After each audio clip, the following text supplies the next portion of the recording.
Bueno, lo segundo es daros a todos vosotros las gracias por estar aquí y espero que la presentación os guste. La presentación es muy práctica y creo que os podéis llevar a casa recomendaciones que os van a ser de utilidad. Vamos a hablar de los 8 o 10 puntos principales que hay que tener en cuenta con la inseminación postcervical para que ésta nos dé los máximos rendimientos. Actualmente, todos sabéis, a nivel comercial hay dos tipos de inseminación. El de toda la vida, que denominamos inseminación tradicional o postcervical, tradicional o convencional, donde insertamos el catéter, queda alojado en la parte, en el tercio anterior del cuello uterino, ahí depositamos el semen y luego los espermatozoides van avanzando y se distribuyen a ambos cuernos. Y la técnica de inseminación postcervical, y postcervical o intrauterina, que colocamos el catéter en la misma posición que antes, pero introducimos una cánula por su interior con la que tenemos que salvar los anillos cervicales. Llegamos al cuerpo del útero, liberamos el semen y los espermatozoides se difunden a ambos cuernos. Pues va a ser precisamente esta va a ser la técnica que vamos a repasar. Y estos son los puntos que vamos a tocar, desde la detección de celo hasta el volumen y concentración más adecuado que necesitamos usar en esta técnica. Va a haber puntos que los pasaremos más deprisa y otros en los que nos detendremos con más detalle. En cuanto a la detección de celo, no hay que hacer nada diferente a lo que venimos haciendo con la inseminación tradicional. Es decir, ahí lo único que quiero resaltar es la importancia de que a la hembra le demos oferta sexual, que trabajemos con grupos de berracos. La cerda es muy selectiva en cuanto, digamos, a qué berraco le gusta y qué berraco no le gusta. Y unas se estimulan con un berraco y otras se estimulan con otro. De tal manera, el problema es que no sabemos qué berraco es el que estimula a quién. No tenemos un Cristiano Ronaldo que le guste a casi todas. Y entonces tenemos que darle oferta sexual. Estos son imágenes reales, estas imágenes de España, y aquí vemos 8 berracos trabajando hermanados, aquí hay 5, y esta granja de aquí es la granja más grande que yo visito en todo el mundo, 14.200 cerdas. La gestación esta tiene más de 500 metros de largo, 16 filas de 500 y pico jaulas. Trabaja con grupos de berracos hermanados de entre 12 y 15 berracos para dar estímulo grande a las cerdas. O sea, en cuanto a detección de celo, nada diferente, pero quedaros como tip el trabajar con el mayor número de berracos que podáis. En cuanto al momento de inseminación con respecto a la ovulación, aquí hay una cosa que comentar. Voy a utilizar el puntero este, que nos viene muy bien. Cuando la hembra inicia el celo, es cuando se inicia el reflejo de inmovilidad. Y en este momento el cuello uterino está muy cerrado. El tiempo va avanzando y conforme nos acercamos al momento de la ovulación, el cuello uterino alcanza el mayor grado de dilatación, de abertura. Luego va cayendo, pasa el tiempo y cuando se acaba el celo, que es cuando se acaba el reflejo de inmovilidad, el cuello vuelve a estar cerrado. ¿Qué quiere decir esto? Que si nosotros inseminamos de forma tradicional a una cerda y, por ejemplo, la primera dosis cae aquí, podemos tener cierto grado de dificultad, pero no quiere decir que la segunda o tercera dosis, que nos va a caer por aquí, vamos a tener mucha facilidad en el paso de la cánula, o al contrario, si la primera me pilla por aquí con el cuello muy dilatado, la cánula esta pasará perfectamente, pero la segunda o tercera dosis me caerá por aquí y puedo tener algún grado de dificultad. Mirad, estos son aparatos genitales donde vemos los anillos, claramente los anillos cervicales. Tiene un aspecto cartilaginoso, que es lo que notamos cuando pasamos la cánula, que hace clac, clac. Esos son los anillos cervicales, y la deposición del semen va a ser aquí, en el cuerpo del útero. Al final, lo que hacemos es alargar la deposición del semen, avanzarla no más de 15-20 centímetros. 15-20 centímetros que parecen poco, pero realmente son mucho, porque son especialmente tortuosos y difíciles de pasar para los espermatozoides. O sea, de depositar el semen aquí, en la tradicional, o depositarlo aquí, en la poscervical, este trayecto a los espermatozoides les cuesta muchísimo.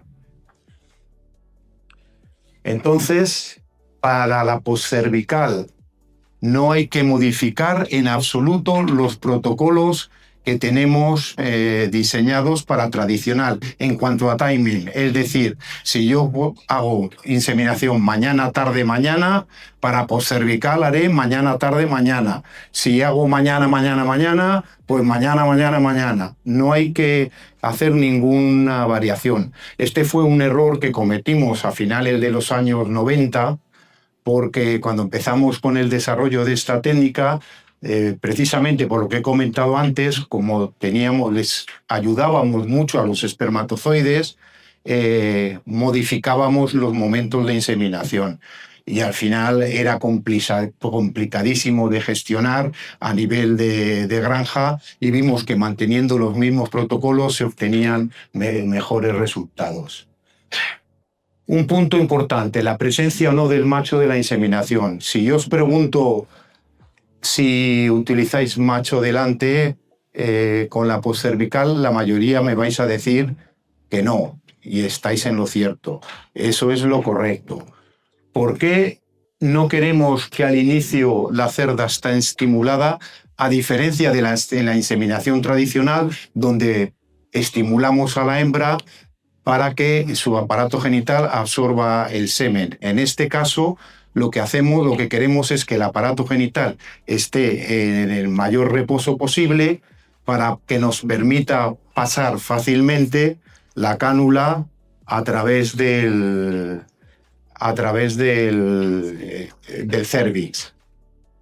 Porque, ¿qué ocurre si ponemos el macho delante? En cuanto ponemos el macho delante, la hembra se estimula, cierra el cuello, y nos va a costar muchísimo tiempo el pasar la cánula, muchísimo tiempo y dificultad. Por lo tanto, presencia del macho durante la inseminación, que es muy útil en la tradicional, en la poscervical, nada. El contacto con la hembra, ninguno, porque la hembra se estimula. Esta imagen, que es muy, muy habitual en inseminación tradicional, en poscervical no debemos estimular a la hembra. El apoyo de arcos de inseminación, de mochilas, exactamente lo mismo. Muy útiles en tradicional, pero no recomendables en poscervical. Y al finalizar la inseminación, ese aparato genital que teníamos en reposo para que nos permitiera pasar la cánula, debemos activarlo. Y lo veremos dentro de unas diapositivas, qué protocolos o qué hacer para activar ese aparato genital que teníamos en reposo. Esto, la mayor parte de las granjas que realizan poscervical lo hacen sin macho. Pero también algunos, sobre todo, hay algunas empresas en Estados Unidos que utilizan, hacen la poscervical con el macho delante. Ahí lo único que pasa es que cuando ellos inseminan las cerdas, que les permite pasar la cánula prácticamente a la primera.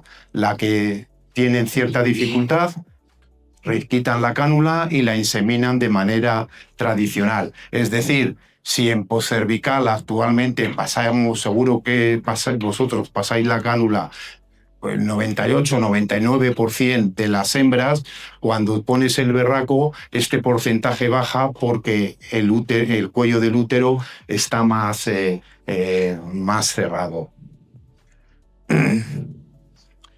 ¿Es posible realizar esta técnica en hembras nulíparas?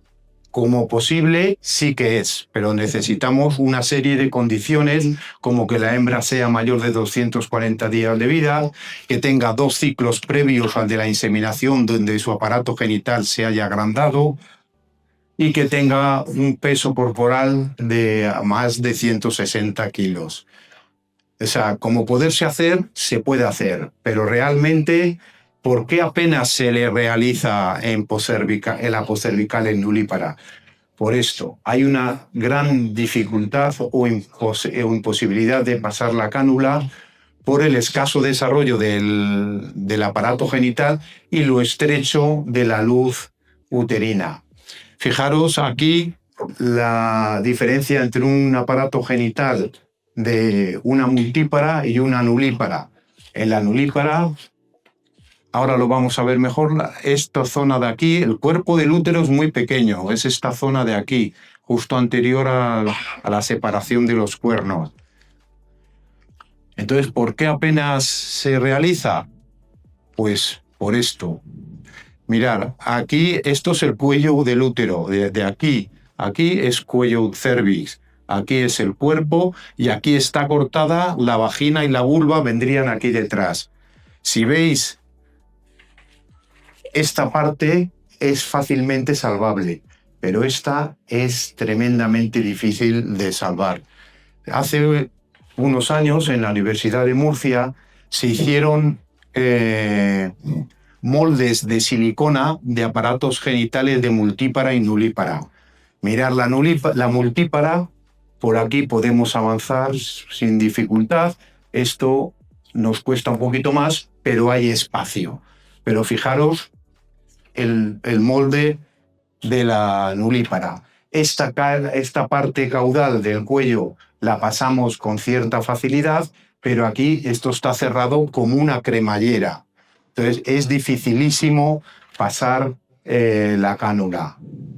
Y luego esto es un catéter fijado en el cuello del útero de una nulípara y claro, con la cánula tenemos que avanzar por aquí, donde prácticamente es que no hay espacio físico para que avance la cánula.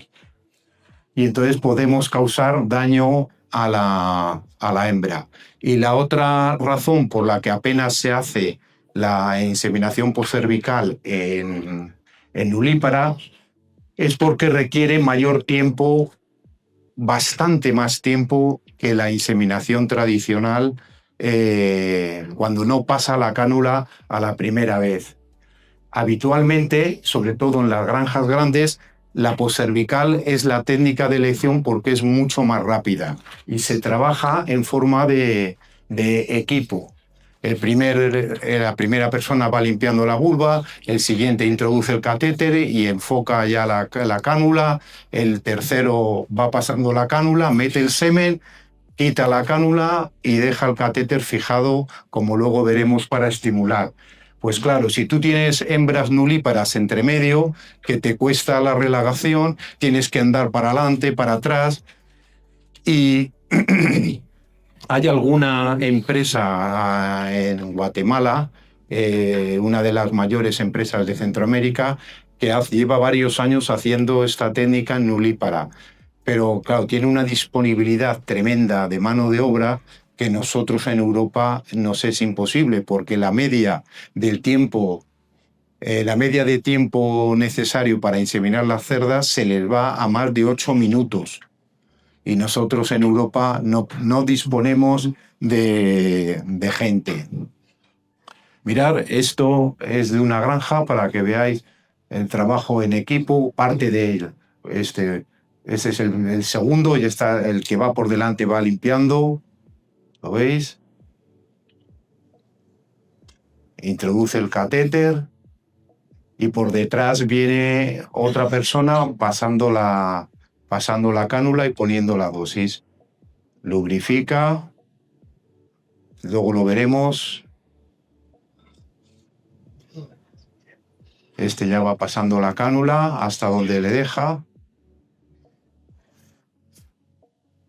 Esta es la granja de 14.200 madres de México.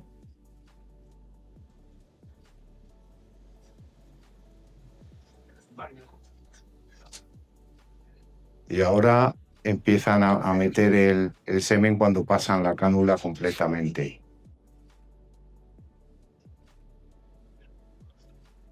En estas granjas tan grandes hay varios grupos de trabajo, varios equipos de trabajo para que cambien de actividad,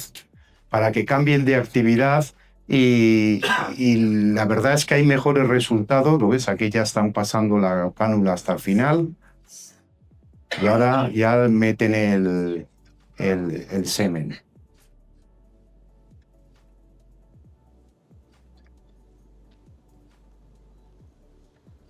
La cánula normalmente en cerdas multíparas entra hasta el final y ahora ya empiezan a poner el semen. Continuamos. Es lo dicho, ¿lo ves? Sin embargo, cuando la cánula pasa a la primera, la técnica en nulípara, cuando la cánula pasa a la primera, la técnica de inseminación es más rápida que la tradicional, donde tenemos que esperar a que vaya absorbiendo el semen.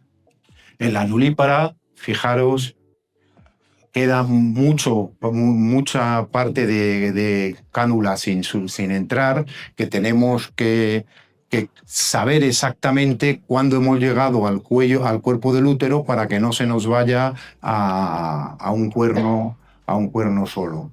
Sea como sea, la gran mayoría de las cerdas se hacen con poscervical y no más de un 20-25% de las hembras con tradicional. Aquí en Europa, la cerda primeriza, es decir, la cerda que va del primer al segundo parto, habitualmente en Europa todo el mundo las hacen. Sin embargo, aquí en Latinoamérica me he encontrado muchas empresas donde incluso la primeriza, entendiendo como primeriza la que va destetada de primer a segundo parto, que tampoco la hacen. Pero sea como sea, ambas técnicas conviven en la granja y tenemos dos formas de hacerla. Esta de la izquierda, detectamos celo con varios machos, marcamos las hembras que están en celo, retiro los machos delante de las hembras y tengo que esperar 45, 50, 60 minutos para que esa hembra se relaje y nos permita pasar fácilmente la sonda, ya haciéndola sin macho delante. Y cuando he acabado de inseminar el grupo de hembras, lo que tengo que hacer es volver a sacar los machos para estimular a estas hembras y que este aparato genital que estaba en reposo se ponga activo y nos ayude al avance del semen. Pero también podemos hacerlo de la siguiente manera. Detecto celo con los machos, ya que tengo los machos fuera, detecto lo he dicho al revés. He contado esta señalando esta. Entonces, detecto celo con los machos, ya que tengo los machos fuera, hago la inseminación tradicional que lleva macho delante. Cuando he acabado, retiro los machos, espero los 45-60 minutos, la hembra se ha relajado y ya puedo hacer la inseminación postcervical sin la presencia del berraco. Y luego vuelvo a sacar los machos para estimular a estas hembras que las tenía en reposo. Vamos a ver un punto realmente importante, que es la higiene y lubrificación. Y digo que es importante precisamente por esto, porque estamos trabajando en un lugar no fisiológico para la hembra en cuanto a deposición del semen. El cuello uterino, este trazo de aquí, con los anillos cervicales, no están puestos allí para complicarnos la vida, sino tienen una función fisiológica, que es que cualquier espermatozoide muerto, sin motilidad progresiva, suciedad, polvo, restos de tapioca, no logre avanzar y salga vía reflujo. Porque aquí depositamos el semen en la inseminación tradicional y en la monta natural, y aquí, una vez pasado todo este laberinto, depositamos el semen en la postcervical. ¿Qué ocurre? Que cualquier cosa, cualquier contaminante, cualquier espermatozoide no válido, lo hemos pasado aquí y no saldrá por reflujo. Luego tenemos que tener muchísima más atención a todo el tema de limpieza de la vulva. Más que limpieza, hablamos de higienización. Y la higienización lleva implícito un concepto que es la de reducción de carga bacteriana. No necesitamos limpiarle los jamones, las uñas, el rabo a la cerda, porque allí no va a tocar ningún catéter. Debemos bajar la carga bacteriana de la zona que va a contactar entre el catéter y la hembra, que no son nada más que los labios, la cara interna de los labios de la vulva, que debemos utilizar toallitas húmedas, que ahora vamos a explicar por qué. No es recomendable todo el tema de agua, y siempre limpiando de dentro hacia afuera. La limpieza no debe durar más de 15 o 20 segundos para evitar estrés en la cerda, que luego veremos que nos bloquea la liberación de oxitocina y nos complica la vida. El papel, se me ha olvidado la última, el papel toalla, que seguro que muchos utilizáis. El papel seca, pero limpia poquísimo. Mirad, además, el papel toalla lo que hace es que quita la humedad de las paredes de la vulva. El aparato genital de la cerda está con mucho grado de humedad para permitir que sea elástico. Pues, ¿qué ocurre con el papel que seca las paredes de la vulva y la vagina? Pierden elasticidad y hace que muchas veces, cuando el manipulador, el inseminador, si no es un poco fino, al tirar de los labios de la vulva se originan aquí pequeñas grietas que hacen que puedan penetrar bacterias y que nos den al final como resultado problemas de descarga vaginal.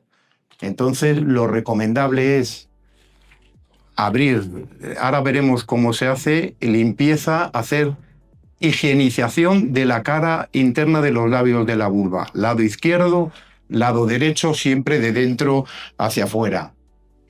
Este vídeo de aquí de la izquierda está hecho en Chile, una empresa de más de 135.000 madres, y realmente lo grabé hace unas semanas. este chico lo hace fenomenal. Una primera toallita limpia la parte externa de la vulva. Me da lo mismo que los jamones, el rabo estén sucios, porque allí no va a tocar absolutamente nada. Quítala sin abrir la vulva, quita la parte más grosera de suciedad que pueda haber. Y con una toallita nueva ya limpia la vulva, limpia la cara interna de los labios de la vulva. Esta toallita está impregnada en un desinfectante no espermicida y me hace que baje la carga bacteriana de esa zona. Vamos a pasar. Y esto que vais a ver aquí, lo vais a ver y os lo vais a creer, porque si os lo cuento yo, me diríais que soy muy exagerado y que no puede ser verdad. Esto es una granja en Tailandia, 3.000 y pico madres con unos resultados reproductivos terribles, de una genética de la de mayor prolificidad en el mercado, pero le faltaban como 5 o 6 lechones y la fertilidad rondaba poco más del 70%. Cuando llegamos a la granja, ya se van a poner a inseminar y había un ejército de gente llenando tubos y haciendo este kit con cepillos, toallas, esponjas, y ya dije, vamos mal. Cuando vi cómo dejaban las cerdas, todas las cerdas sangrando, la vulva sangrando. Y ahora vais a ver el vídeo como de lo que no hay que hacer, por favor, ¿eh? Bueno, están aquí como locos, frotando. Había más chinos, gente por todos los lados, que la mitad no hacían nada. Este está como poseído. Este se salva porque se ha puesto Real Madrid. Si se hubiera puesto Barcelona, iríamos todavía peor. Bueno, tú fíjate la vulva y fijaros aquí la vulva. Sí, dale más fuerte que todavía no sangra. O sea, esto genera un estrés tremendo. Este de la camiseta azul es el técnico especialista limpiavulvas, porque es el que da un toque final, no sé a qué. Bueno, la toalla la pone en el lomo, luego se la pone en la vulva y ahora saldrá el técnico, el especialista, que realmente no sé lo que hace, porque no, y gente había más que cerdas. A ver, ahora se la han puesto en suerte y no sé qué hace, quita allí, da el toque mágico y dice, pero mira la vulva. ¿Vosotros pensáis cuál era el problema de esta granja? El estrés tan tremendo que se generaba aquí, 10 minutos de limpieza. Otro problema que vemos en cuanto a higiene es el mal manejo de los catéteres. Esto, fijaros cómo están agarrando el catéter por la parte anterior, por mucho que se haya puesto guantes, los guantes también se ensucian. El catéter hay que manejarlo en el tercio final y no tocar en absoluto los 2 tercios anteriores. Como estamos trabajando en un espacio muy reducido, donde el contacto entre el catéter y las paredes de las distintas partes del útero son muy estrechas, es recomendable utilizar gel ginecológico no espermicida, que nos ayuda a que tanto la cánula como el catéter avance con mayor facilidad.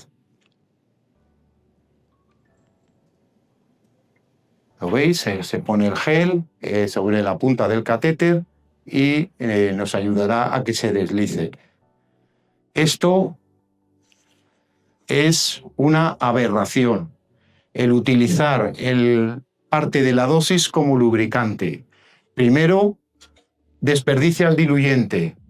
El diluyente es más caro que el gel. Por lo tanto, estás tirando cantidades importantes. Además, el diluyente no deja de ser acuoso y el agua en sí tiene poco poder lubricante.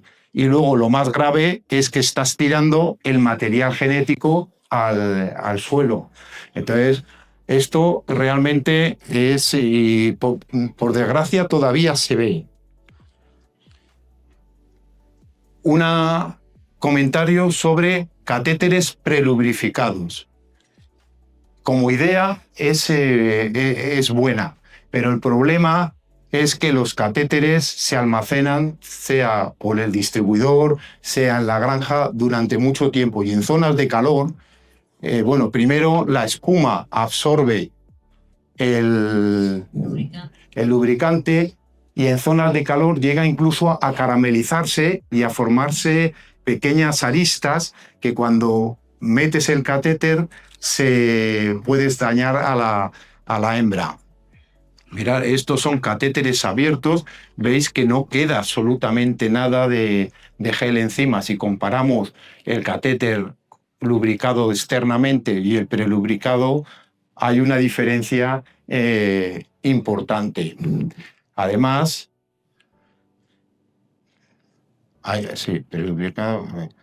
además, para garantizar la higiene, lo ideal es utilizar catéteres envasados de uno en uno.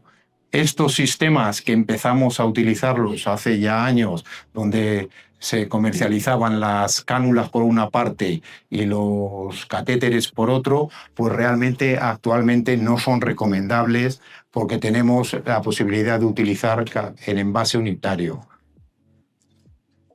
Porque para meter la cánula en el catéter, sin duda hay que hacerlo manualmente y es difícil hacerlo sin tocar, sin manipular la parte anterior de la cánula.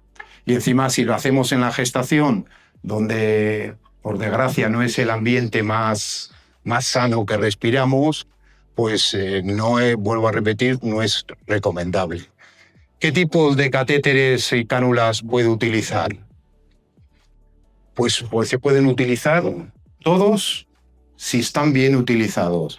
El catéter espiral, hay dos tipos, de salida lateral o de salida frontal.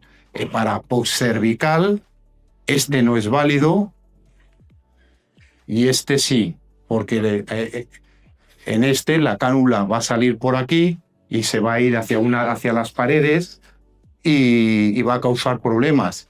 Pero esto, fijaros, esto es una granja en Centroamérica que tenía problemas y el problema es que estaban utilizando el catéter con salida lateral y dificultaba muchísimo la entrada e incluso tenían un alto porcentaje de hembras con sangre.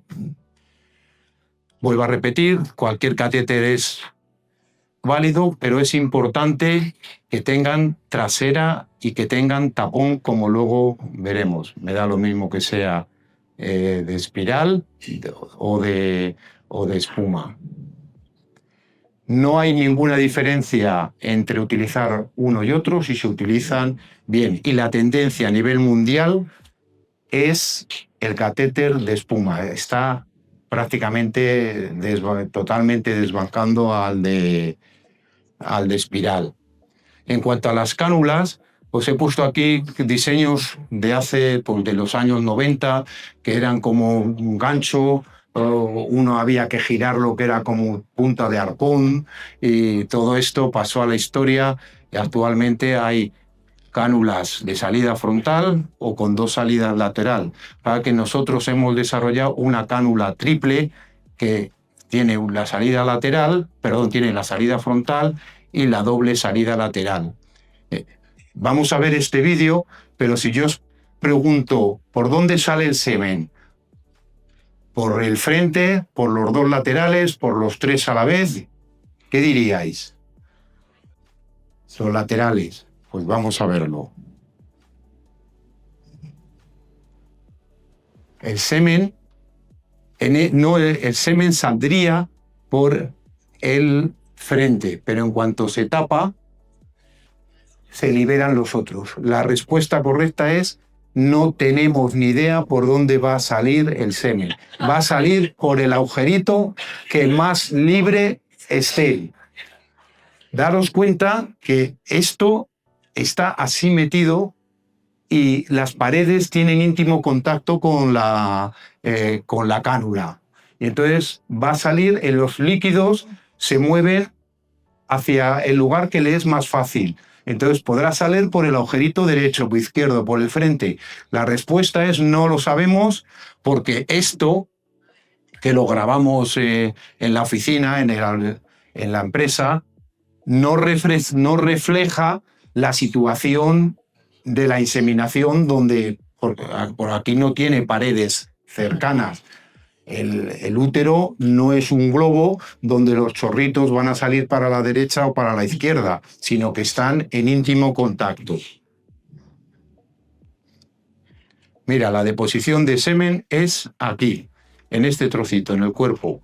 Y hay mucho contacto directo entre la punta de la cánula y las paredes del cuerpo.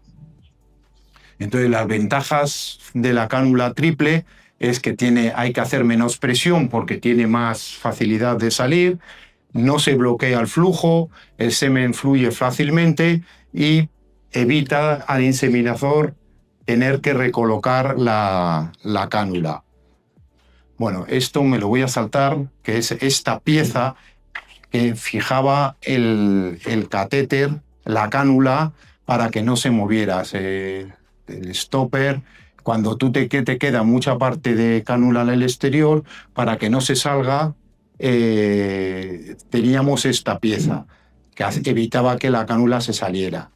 Pero voy a pasar aquí. Esto pasó a la historia por una cosa tan sencilla como esta. Haciendo esto, evitas que la cánula se salga. Ese lacito que se hace poniendo la parte el taponcito el orificio de entrada de la cánula en el tapón del catéter. Si lo hago bien. Ahora eso se queda así y esto ya no se cae. Entonces las cerdas conforme vas avanzando, vas haciendo el lacito más pequeño y evitas que se caiga y incluso que entre aire al interior. Es muy cómoda. ¿Un minuto? Vamos a correr. Aparición de reflujo. No debería haber reflujo. En resumen, si tenéis reflujo es que la cánula está mal puesta. Siguiente paso. Si las cosas se hacen mal, esto es importante. Como estamos trabajando en una zona muy estrecha, muy reducida, hay mucho contacto entre las paredes. Si la cánula la dejamos mucho tiempo, vamos a encontrar situaciones de esta donde se ve que la fricción con la pared del útero genera pequeñas erosiones que aprovechan las bacterias. Entonces incrementarán las descargas vaginales. Esto lo vamos a ver y quiero llegar a esto.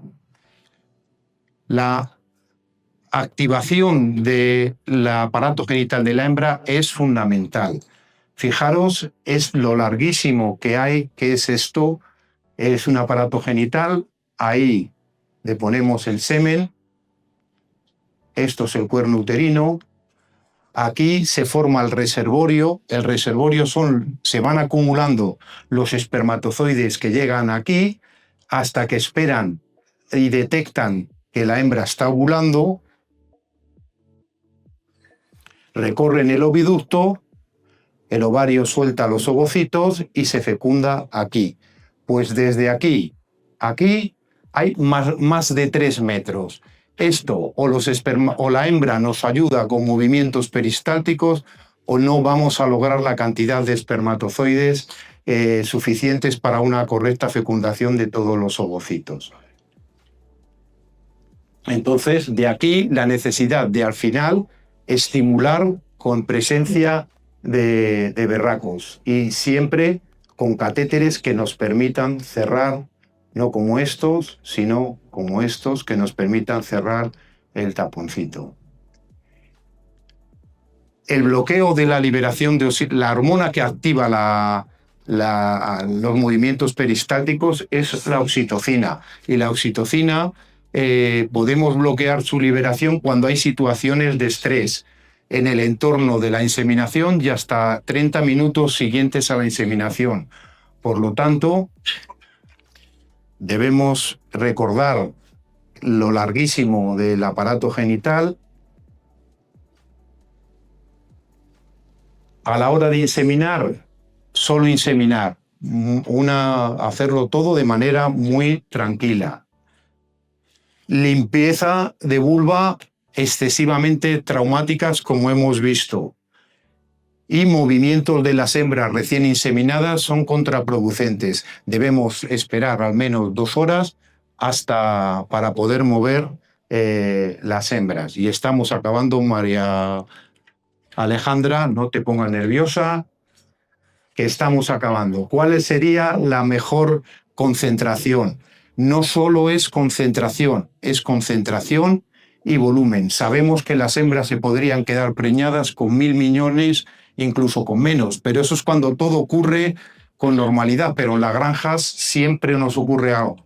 Si no es el frío, es el calor, si no el operario, si no la calidad seminal. Entonces tenemos que trabajar con márgenes de seguridad.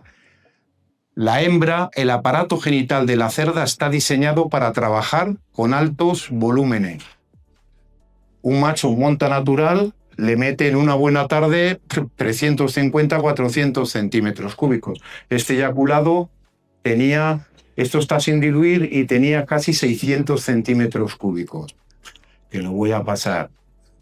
Entonces, lo que necesitamos es un mínimo de volumen, que es 60 centímetros. Es el límite para que no nos ocurra esto. Hemos dicho que de aquí a aquí 3 metros, pero ¿qué ocurre cuando utilizamos poco volumen de dosis? Que los espermatozoides en este tramo final del cuerpo del cuello del cuerno uterino, al no tener un sustrato líquido que les acompañe, se pegan a las paredes y no llegan a formar el reservorio que hemos dicho que se forman aquí. Y si no llegan espermatozoides, la fecundación va a ser menor. Entonces, lo hemos comentado, esto no partir dosis, tenemos dosis grandes y pequeñas de todos los tipos, en blister, en tubos. Y estos sistemas de envasado multidosis es buena idea, pero comercialmente tampoco funciona porque la mezcla del semen con el diluyente no es una dilución, es una suspensión. Y luego los sistemas estos fallan bastante. Entonces, el resumen es este: no hay 2 dosis iguales ni en volumen ni en concentración. Estos son el protocolo que recomendamos, que lo tendréis en las charlas. Y como ha dicho María Alejandra, os invito a que asistáis al congreso que haremos del 17 al 19 de marzo en el Hotel El Hard Rock Hotel de Guadalajara al año que viene. Y nada más. Eso es importante. Disfrutad cada día como si fuera el último, porque no sabemos lo que encontraremos al otro lado de la esquina. Muchas gracias por la atención.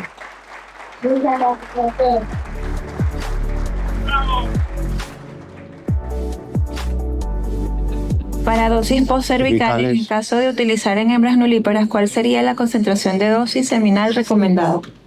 ¿Me oís? Acá. ¿Me oís ahora? Sí.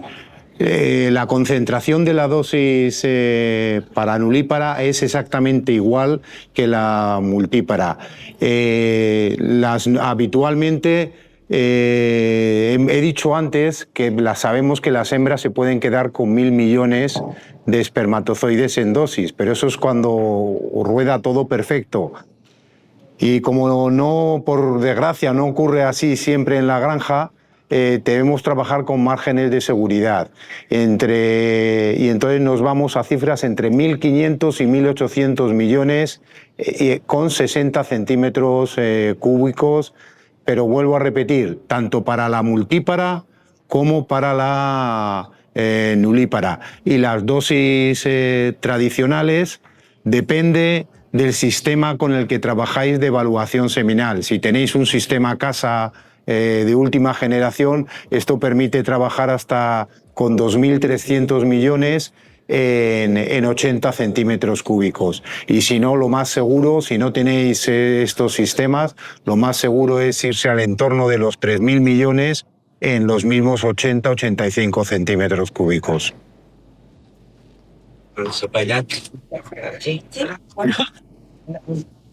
Toma, Luis. Profesor, en aquellos baños que tienen alta incidencia de descarga o flujo vaginal, que estén usando inseminación cervical, desde el punto de vista bacteriológico, ¿se hace en donde alguna recomendación en cuanto a la higiene del berraco para la extracción del semen en caso de que sea Listerratia, Klebsiella, algún antibiótico que recomienda? ¿Qué estrategia le da al veterinario para cuando se consigue un rebaño que coincida esas dos cosas? Descarga vaginal, que no sea vía urinaria, o sea, que no sea ascendente, sino metritis y la inseminación. Volvemos a la tradicional provisional. Mira, el tema de las descargas vaginales con inseminación postcervical, habitualmente y en todos los sistemas se viene para arriba, crece. Habitualmente consideramos normal hasta el 1,5% de descargas vaginales, y cuando utilizamos postcervical consideraríamos normal hasta el 2%.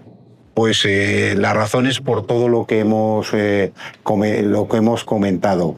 Pero en cuanto a centro de inseminación, realmente las bacterias que más se están dando problemas son la Serratia, que la has nombrado, Proteus y Pseudomonas. Y estas tres tipos de bacterias son bastante insidiosas, son complicadas de sacar del sistema, y necesitamos utilizar diluyentes hechos prácticamente a la carta, con una combinación antibiótica que en la que nos diga el antibiograma. Habitualmente quinolonas salen pues, en rofloxacina, norfloxacina, salen sensibles, y es el antibiótico habitualmente de elección frente a estos problemas en el centro de inseminación. Pero la incidencia mayor de descargas vaginales en la hembra nos aparecen cuando utilizamos dosis segundas o terceras dosis muy retrasadas, fuera del periodo de celo. Quedan espermatozoides viables, la hembra ha acabado el celo, y cuando ha acabado el celo pierde todos los mecanismos de defensa frente a este cuerpo extraño que tiene en el útero. Entonces reacciona de una manera muy fuerte y provoca el acúmulo de pus en el interior. De las tres causas principales que encontramos que originan descarga vaginal, pues después de 14, 15, 16 días después de la inseminación, que son contaminación seminal, la primera; segunda, mala praxis durante la inseminación de higiene; y tercera, las dosis fuera de ciclo. La más habitual es la tercera, la de las dosis fuera de ciclo. Gracias. Y entonces ahí lo que hay es que recolocar las inseminaciones, el timing de inseminaciones en función de la duración del celo.